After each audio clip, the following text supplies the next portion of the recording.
This week on Around the Monitor, Ubisoft is paying fans to create music for Watchdogs Legion, and Nintendo announced 2 new Switches.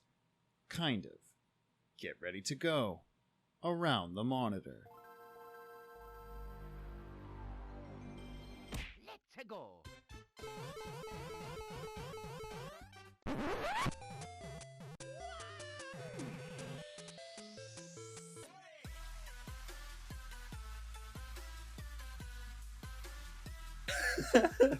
What's up, everybody, and welcome to Around the Monitor for the week of July 19th. I'm your host, King Kaiser, back from vacation, and if you didn't know, this is the weekly gaming news talk show where every point you make in a discussion is a point towards winning.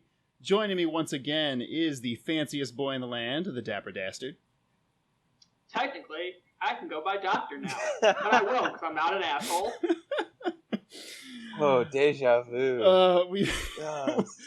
We've got the Master Hand Mizuki.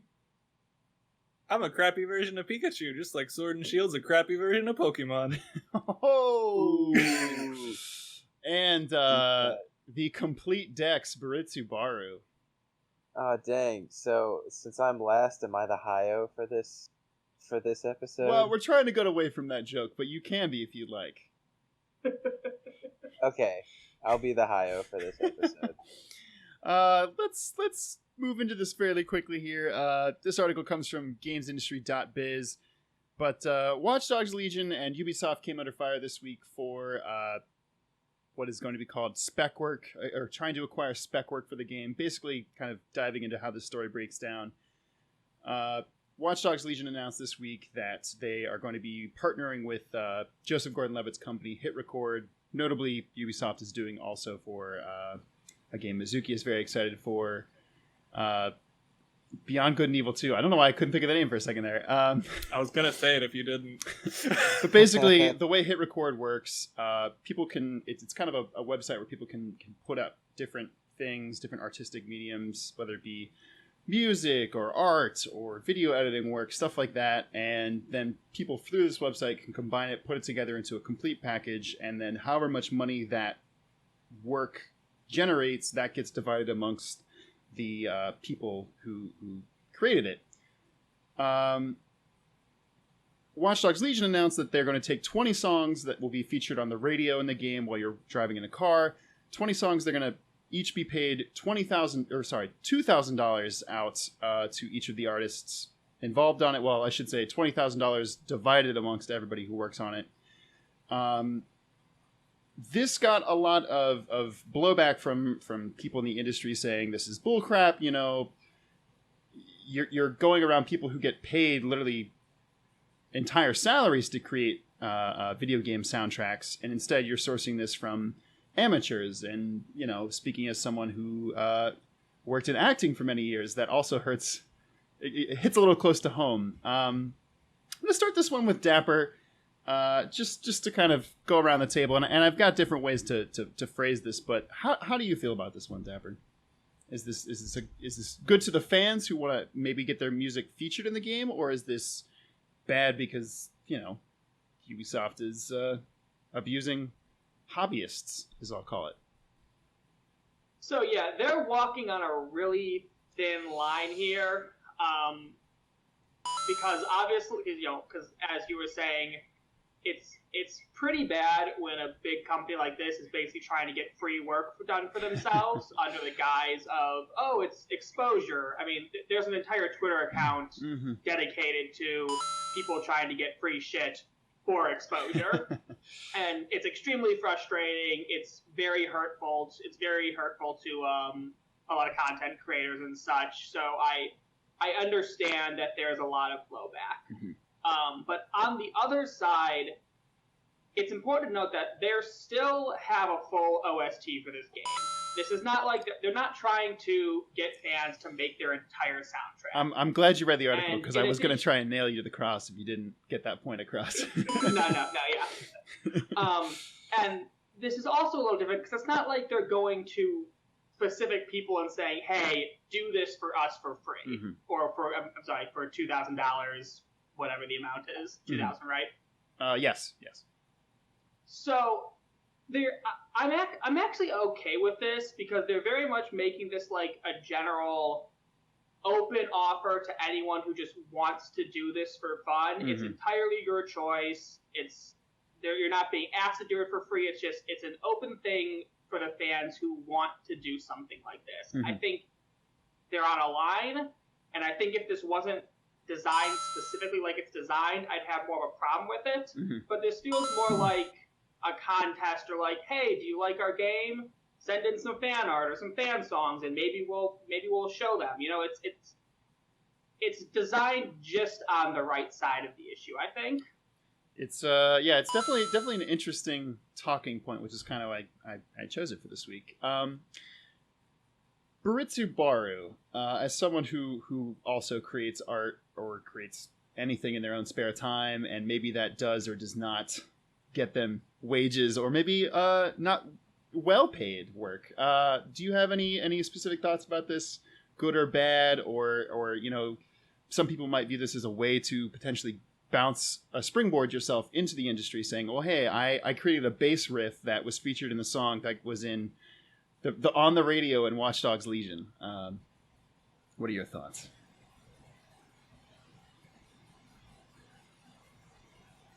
Oh, am I the only one who can't hear him? I think you're muted. I think he's muted.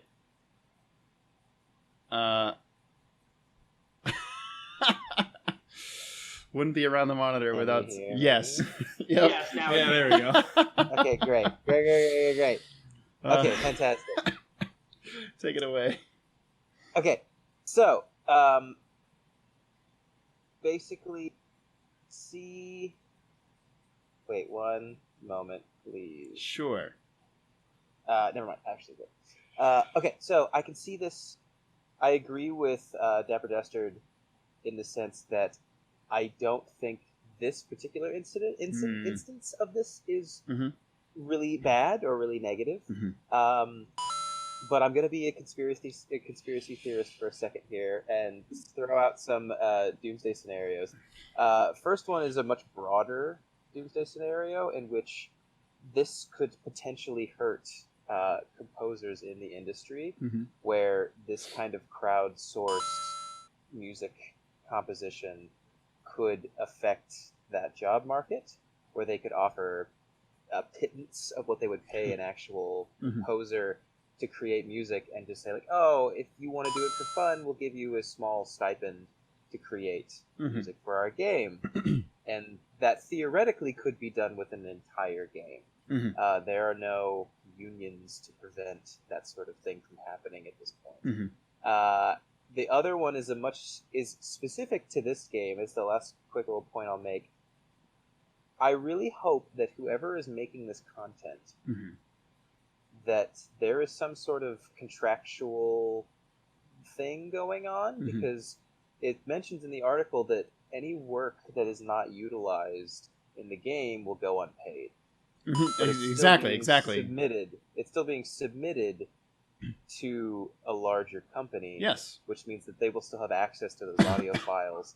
That could theoretically be really, really nasty, where this company could be collecting thousands upon thousands of songs, and if the artists who create them aren't careful, they could be basically giving away their art without any pay, and then later that company could be monetizing other people's work and then not paying the people for it. The way Hit Record works, as far as I understand, and I could be wrong on this, is basically you put something into the website, into the whole service, and then if and when it gets used, wherever and when it gets used, you get paid for that. And obviously the payment varies depending on what it might be. And actually, from what I understand, the people who work on it, like who are going to be paid from this, get to kind of pitch and agree upon what percentages they should all receive. So like maybe if you were giving lead vocals in a song, you might want to get paid more than somebody who just does a simple Ringo Starr drum line, something like that. Right. Bouncing off of what the way I understood it too is the artists maintain the rights for the song and they're licensing it. Great. That's also awesome. Okay. Mizuki, I kind of want to bounce you off of what Birdsey Bar was saying with crazy conspiracy theories, because we actually talked a little bit briefly about another article I tied into this using gamesindustry.biz again, is that Fiverr announced this week that they will also be starting doing a video games genre of crowdsourcing, essentially. If you're not familiar with how Fiverr works, it's very similar to Hit Record, except you don't upload it and it stays in the cloud. It's you offer your services for a rate, somebody contacts you, they say, hey, I want this, and the transaction is just between you and them. Obviously, Fiverr takes some of that money, but that's kind of how it goes. Also, it should be known, Fiverr is very well known for critically underpaying and undervaluing the work of the people who create this stuff. Do you see this as a potential bad future we're going towards, or do you think, no, like the companies who are, I mean, the EAs, the Ubisofts, won't be resorting to something like this? It'd be more for like maybe smaller indie developers, stuff like that. Either way, I still think it's not a great look, but how do you feel about this? Yeah, I agree with you. It's not a great look, but I really don't think it's going to have a whole lot of impact, really. Most of the people that are going to be on here are going to be people that are trying to be seen, so it might even end up helping them. Where they're doing little jobs for money or something, but it's better than doing nothing shit for nothing, free for exposure, which is what is probably going to happen. There are people doing little pet projects that don't ever get seen. This way, at least you have something you can put on a resume that's like, hey, somebody paid me to do this. They paid me to do this work. Here's stuff in my portfolio. And a lot of your people that are going to be going to AAA studios and these other studios that tend to really abuse their workers in terms of overtime and unpaid overtime, all this other stuff, they're not going to be using Fiverr. Like, they contract to other companies for the most part. There are a bunch of game developer third-party studios that just do contract work. I can think of a couple just off the top of my head, like Iron Galaxy and Blind Squirrel, who they do remakes, ports, remasters, and that's all they really do. They just get paid to do that stuff. And there's companies like that all over the place. Some of them outsource to other AAA parties or other studios within the same publisher. They're not going to use Fiverr unless there's like some god tier level texture on, for some reason, putting his work on Fiverr for like $250 an hour or more. This is probably... In which case, they're not going to use Fiverr. They're just going to contact the guy. Yeah. Like, good point. Very good point. If anything, this might actually help like indie people trying to do really tiny pet projects. And yeah, that's going to be underpaid, but I don't think it's that impactful. Yeah. All right. I think that was a pretty solid discussion. Anybody else wants to add to this discussion of spec working games? No? All right. I agree. I agree a lot with what's been said. It's the frustrating world where like it's not black and white, but in a way, I guess it's a better thing that it's not black and white. Like it could help these people. At the very least, they're going to get paid for their work. Is it worth the value? Maybe, maybe not. But right now, it seems fine. Could it be scary in the future? Potentially. Yeah. But let's go on to the next topic. This one comes from Kotaku. Basically, last week Nintendo announced the Switch Lite while I was on vacation. The show was on vacation, and then this week they announced an even newer, regular version of the Switch with a better battery life. Let's take this in reverse order here.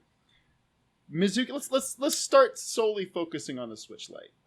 Mizuki, how do you feel about this thing? I personally, for me, the Switch Lite doesn't mean shit. I don't care. I'm not gonna buy one. I don't know anyone that's gonna buy one. But I don't think I'm the target audience. I think the target audience is kids and parents with kids, because it's the same play as the 2DS, where it's a more rugged version of a thing that already exists that children can drop, slobber on, spill shit on, and it's more likely to not break. So they released it. They announced it after E3, I think, probably just so that they had the limelight. There weren't any announcements going on, so they're just like, boop, Switch Lite. Oh, by the way, special Pokemon edition. Ka-ching. Yeah. So Nintendo's just going to print that Pokemon console money just like they did with the 2DS, and they're going to do it with all of their systems in the future. And yeah, that's it.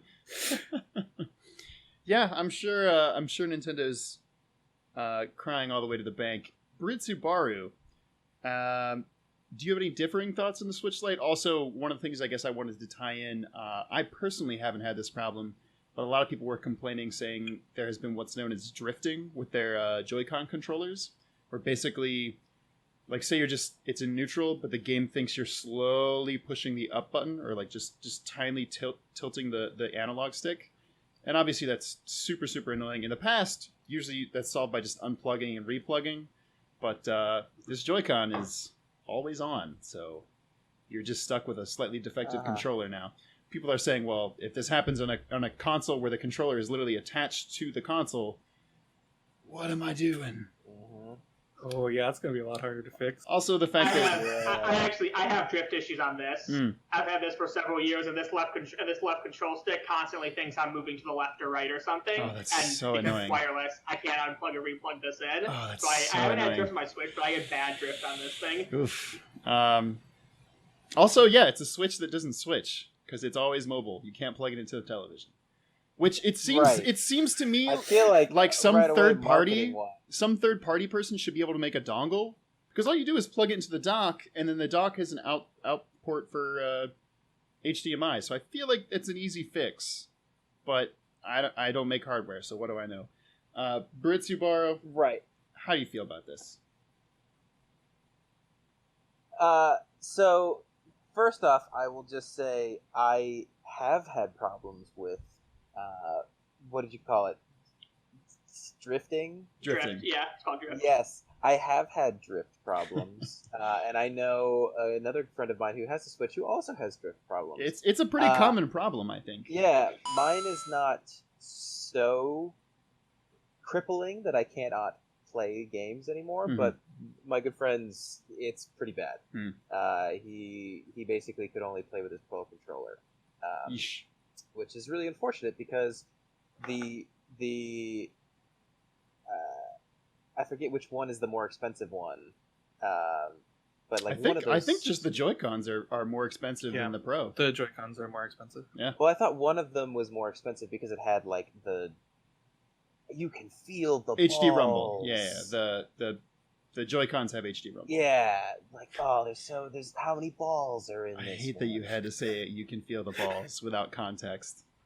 Especially with that great fondling motion. Yeah. We really got the imagery there. You know what I mean. Here on Around the Monitor, we love balls.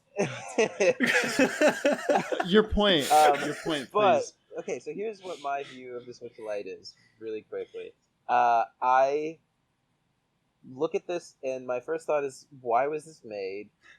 From a standpoint of, why was it made for a Japanese audience? Because I feel like this, I agree partly with Mizuki, but I think even more so, I think this is to target those 3DS holdouts who aren't yet giving up their 3DSs, who just want a game system to play. I do want to handheld quickly on the subway, and to just have a portable machine that's tinier and that's little. And I know like the Japanese metropolitan audience is like super. I was going to say, Doug Bowser did come out this week and say that the Switch Lite does not mean that the 3DS is dead. And I'm like, dude, just let it die. It's dead. It's so dead. It's. But I am playing the last 3DS game right now, Persona Q2, and God, I forgot that was on the 3DS. Yeah, and I'm like saying I am going through a prolonged mourning process as I'm playing this game. But no, I like the system. But okay, my big thing that I'm pissed that I can't get a Switch in turquoise, because I'm not gonna get a Switch Lite because I like playing on the TV. But that turquoise one is really pretty. Somebody pointed out they're surprised they didn't do the Game Boy with like the purple that you see through. Oh, that would have been. If they would have done that, I would have been like, "Ooh, I do want that." The old Game Boy. I guess I do want one. Shit was legit. In a surprise twist on this, literally 1 week later, they announced that starting in August, I believe, the original Switch model still going to cost $300, so a full $100 more expensive than the Switch Lite. is going to have upgraded battery life, basically moving it up into the realm of about 6 hours. Essentially negating, I mean, as far as I'm aware, correct me if I'm wrong here, but the only positive bonus in the Switch Lite is that it was reporting a better battery life than the original Switch. Now they're saying, hey, starting in August, all normal model Switches moving forward are going to have the better battery life as well. Dapper, do you think that's a fool's move? So, I mean, it's great that it's getting a better battery life. Again, I'm looking at the numbers here. The original Switch was like 2.5 to 6.5 hours. It's pretty bad. The new Switch is supposed to be 4.5 to 9. Mm-hmm. So that's a pretty substantial improvement. Mm-hmm. I don't think there's a soul in the world who's going to buy it if they already have the regular Switch. I don't really think it's certainly not worth a nicer battery isn't worth $300. I'm not going to pay $300 for a nicer battery. So it's a cool move for anyone who wants to get a Switch for the first time. They can get a better one at the same price. Mm-hmm. But for everyone else, it's just useless. But I guess for Nintendo, if it gets a few more people to buy a new Switch, then it's not really affect them anymore. So it's cool. It's pretty pointless for me, but it's nice, I guess. The original battery life is pretty shitty. Yeah, it definitely is. On my plane ride back from Hawaii, I ran out and I could not keep playing Bloodstained, and I was very sad. But I think that's going to do it for right now. Going to the final round is Dapper Dastard and Mizuki. Baritsubaru, it's time to go home and become a family man. I do want to take a quick pivot here because in the interim between this round and the final round, we have we have a record for today. This is our first sponsor.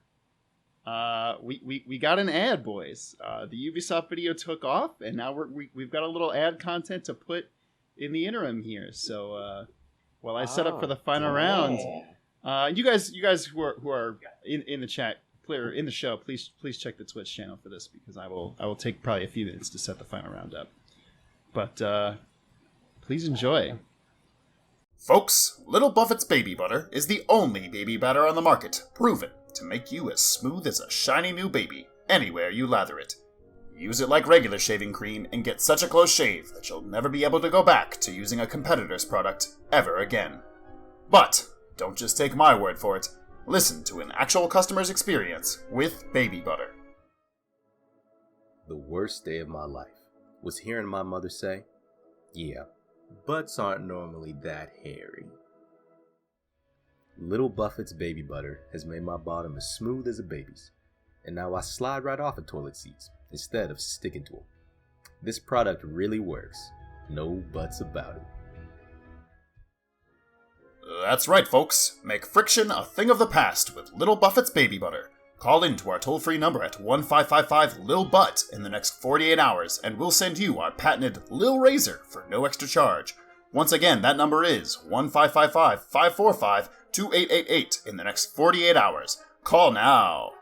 This product is not safe to use on animals or children. May cause dysgraphia, dyslexia, and prosopagnosia. If this product enters an open wound, please seek medical and even spiritual help immediately. No refunds. 48-hour guarantee at participating locations. Hayo came up with the idea of making a fake commercial and submitting it to another content creator around our level, a little bit higher than our level, probably about 5,000 subs, and to use in his show, and they just never used it, and it's been 2 months now, so I was like, okay, I'm just gonna put it in the show. So, anyways, welcome back to the final round. We have the Dapper Dastard and Mizuki.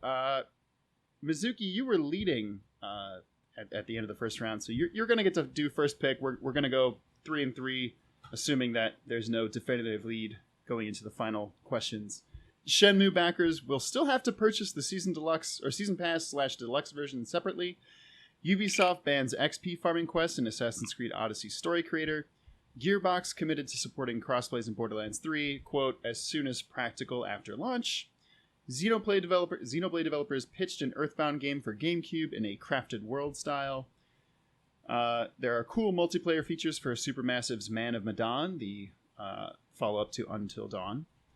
And Mike Tyson really had no idea that Street Fighter's Balrog existed. Kind of.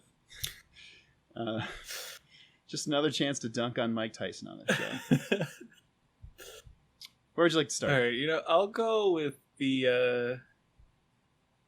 I'll go Ubisoft. Okay. Yeah, so give us a little context here and go into it. All right, so Ubisoft has banned XP farming quests from their Assassin's Creed Odyssey story creators. So basically what people were doing was you can apparently set the XP values awarded by your quests that you make in story creator, and some genius people were like, why don't we just make it like 1,000,000 XP so you can just max out your character real quick? And Ubisoft decided out of the blue of, no, that's not cool, even though that's a feature we allowed in the game. So we're going to ban users who created this type of content because it was against our EULA or something. Did they ban the users or just prevent the... or I delete think those they levels? banned them from using the story creator. Oh man, that's super messed up. But I don't think it stops them from playing the game.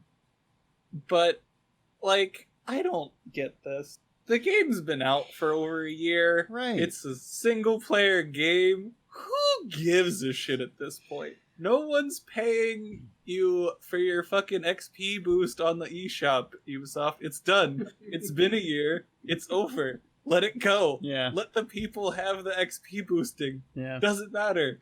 Really doesn't. There's DLC out. You know what? Let the people make their crazy XP like quests so they can level for the DLC and then play the DLC you released. You stupid god. I feel like it's the slight opposite of what Resident Evil 2 did earlier in the year, where they 2 months after launch they were like, "Hey, pay us $5 and you get everything that you can unlock from being really good, just in case you don't want to spend the time or have the skill." And I feel like this is them. And they're like, "Oh, well, this goes against the DLC we created. If people just play this, why would they buy it?" And it's like, it's getting out for a year. Why would they buy it anyway? Exactly. It's done. Dapper. Ubisoft let me down. I know. On this one. It should be noted, in case you haven't seen it yet, just released a video about a week and a half ago on the rise, the fall, and the rise again of Ubisoft. It's doing pretty well, but if you haven't seen it, please check it out. Dapper, where would you like to take this discussion? There are so many topics that I just don't have much to say on. I mean, you could dunk on Randy Pitchford again. I mean, I'm going to take that topic anyway. I don't really know if I have too much to dunk on Randy for this one. But I will say I'm going to take the Borderlands topic because we've talked about crossplay in the past, so it's worth mentioning. Yeah. Take it ahead. Right. So basically, it's pretty self-explanatory. I think it was 2 days ago, Gearbox was launching something, and people were speculating that it was going to be announced about crossplay.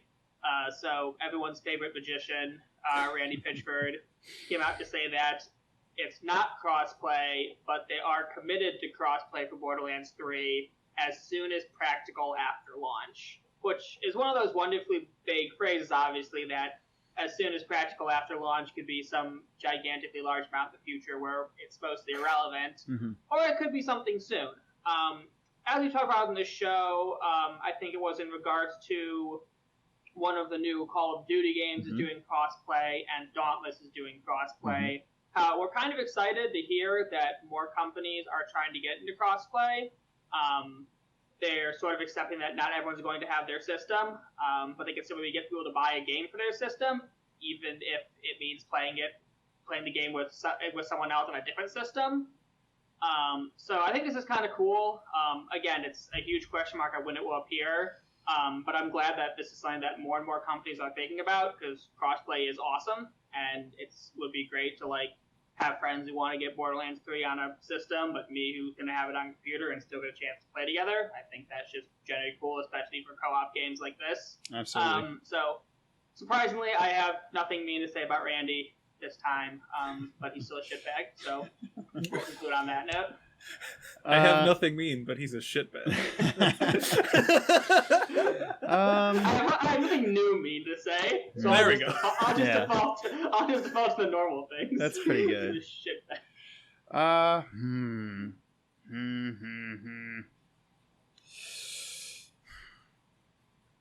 I think I'm going to give it to Mizuki. I like the points about, what even is the point? What is this preventing? At this point, you're not getting anybody new into the game because of this, so why?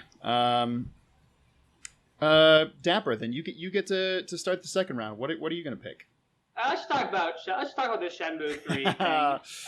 Shenmue 3 backers have to purchase Season Pass Deluxe Edition separately. Mm-hmm. They will also not receive... Wow, that's...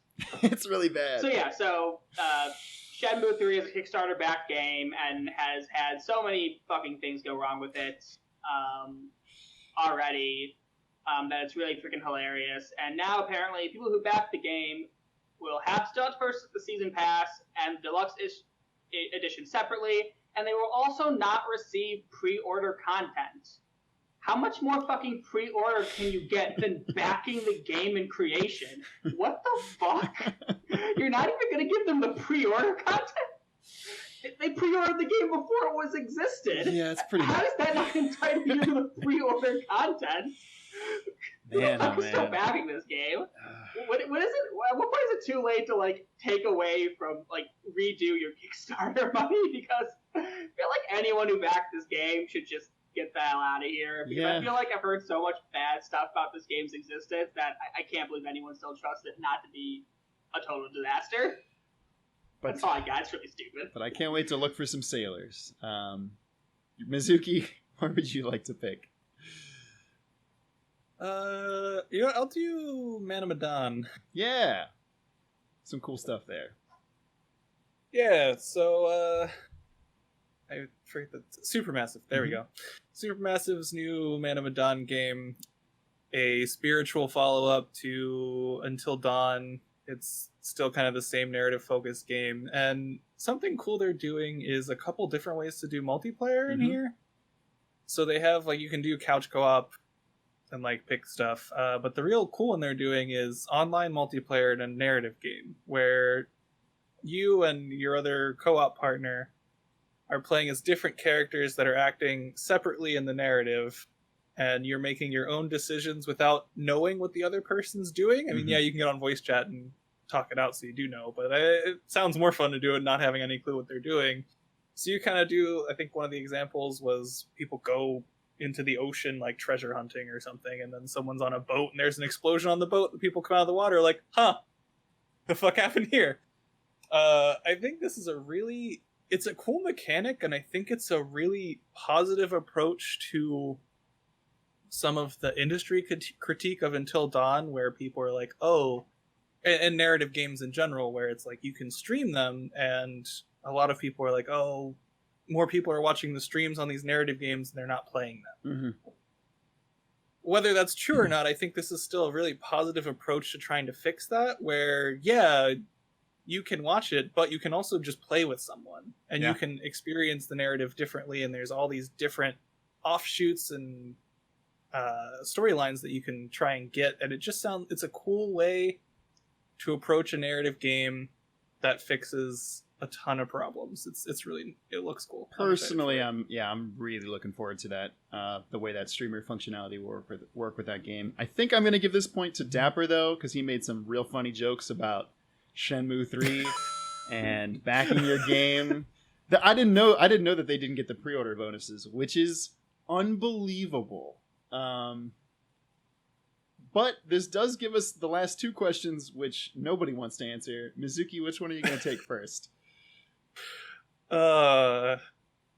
Mike Tyson. You know what? I'll take Michael Tyson. Oh boy, Mike Tyson. Michael Tyson.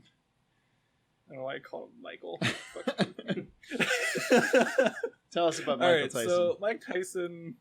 There's a whole thing on Twitter and video of this where basically Mike Tyson finds out that in the original Japanese game, Balrog, who looks exactly like fucking Mike Tyson, is clearly Mike Tyson, is actually named M. Bison in the original Japanese game.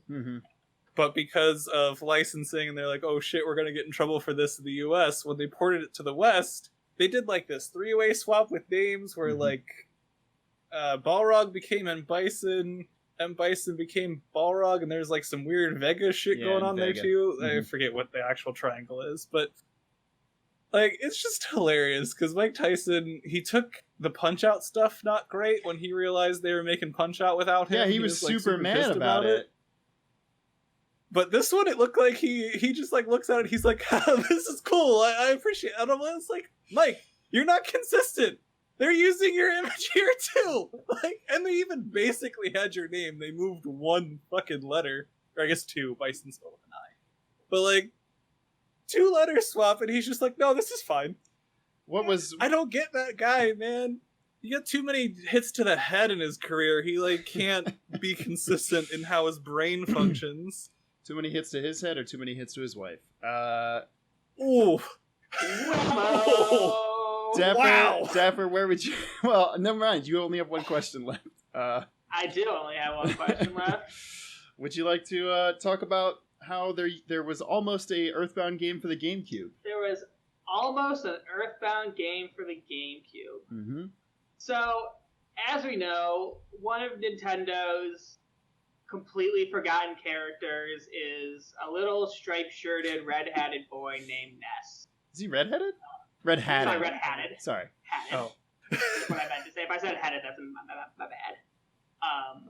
Ness, who is from Earthbound, or Mother 2 as it's known in Japan. Mm-hmm. And like Mother 2 is an absolute cult classic. Like, for people who have played it, which is not a lot of people, it's like an essential game. And like getting a copy of it is like really hard. So people have been long since lamenting that Ness has basically never appeared in anything else besides Smash Bros. Since the old Mother games. So basically, just a game developer basically mentioned that at one time he had a chance to pitch an Earthbound sequel for the GameCube, and the guy Yasuyuki Hon, he had a hand in Chrono Trigger and Xenogears. Never heard of those games. Like, yeah, no, what the hell is Chrono Trigger? Probably sucks, right? Yep. And apparently, like, the screenshots was supposed to have this really, like, goofy, handcrafted-looking style. I mean, I'd find the article and just look at a couple of screenshots. And I guess really the only thing to say is it's kind of tragic that this never turned into anything. Because I feel like with things like Paper Mario and later, a lot of the Kirby games and later Yoshi's Woolly World. Yeah, Crafted World. Kirby thing. I feel like this sort of whimsical, handcrafted style would have fit really well into what Nintendo eventually has done a lot of, and was still doing a bit of them, but came to do a lot later with GameCube and beyond. So it's kind of just sad that we never got this. It's funny to say, like, every single character in the original Super Smash Bros. Lineup is like still commodity for Nintendo that they care about making games, and then there's just Ness, who's been completely forgotten despite being a star of a very successful and influential game. So I mean, there's not much more to say that this would have probably been really cool, and it's a bummer that this is now just lost to the world of what ifs. Yeah, it certainly is unfortunate. You can also play Earthbound on the SNES Classic, by the way. Yeah, absolutely. So there, go play Earthbound and find out why everyone thinks it's so good. You can also find the legal translation of Mother 3, the superior game. Yeah. Also, going into the final round, or the minute to win it here, I realized I did not set that up, so that's going to take a quick second. But going to the final round, or the minute to win it, is going to be Mizuki. I appreciated your jokes on Mike Tyson. It's one of those. If you pick a memes in a dreams topic, chances are I'll probably go for it because I do enjoy a good joke here and there. Give me a quick second though. You know what? We're gonna play the ad one more time. Play the ad again. Oh god. All right, so today we're gonna have a minute to win actually about games. So I got the Xbox Game Pass for PC during E3, and I finally used it. Played me some Wolfenstein 2: The New Colossus, and a little game called The Messenger. The Messenger is a fucking 10 out of 10. Go play that game. Picnic Panic DLC is out now, which for whatever reason is not working with the Xbox Game Pass, so probably don't necessarily bet on that right now.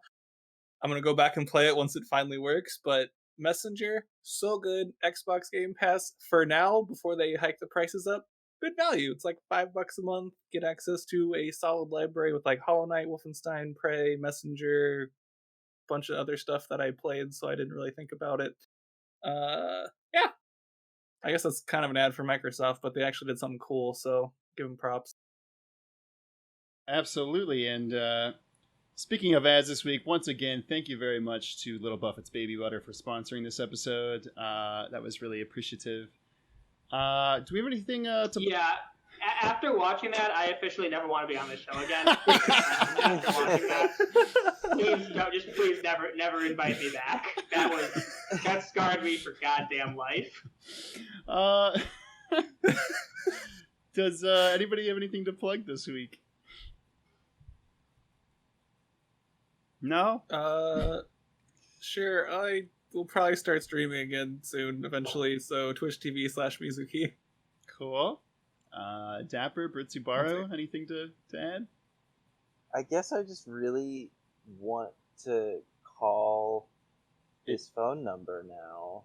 You probably can't see it, but it's 155 little butt. Do we have time to see what'll happen if I call this phone number? It's a 555 number. It doesn't work. Oh, really? Yeah, 555 numbers are used for television and movies because the government agreed to not put any numbers so that television could use it. Dang it, that's sad. Yeah. I wanted to try see who is on the line having a number little butt. That would be pretty funny. I'll plug Hollow Knight. That's really good. Hey, all right, I'm into that. Great game. All right, but I think that's going to do it for this week. Thank you for tuning in, checking out Around the Monitor. We go live every Thursday night. Well, usually Thursday night. Sometimes we switch. But if you're curious about when we switch, go to our Twitter at twitter.com/aroundthemonito. The R was one too many letters, so we just have to live with it. But we normally go live every Thursday night at 7:30 p.m. Eastern Time. We post a live version or edited version on the YouTube the next day, also on iTunes for podcast listeners. And I don't think there's anything else I'm missing. We have an Instagram, same thing, Instagram at Around the Monitor, Facebook at Around the Monitor. We have a Discord. There's a link to that below, no matter where you're watching.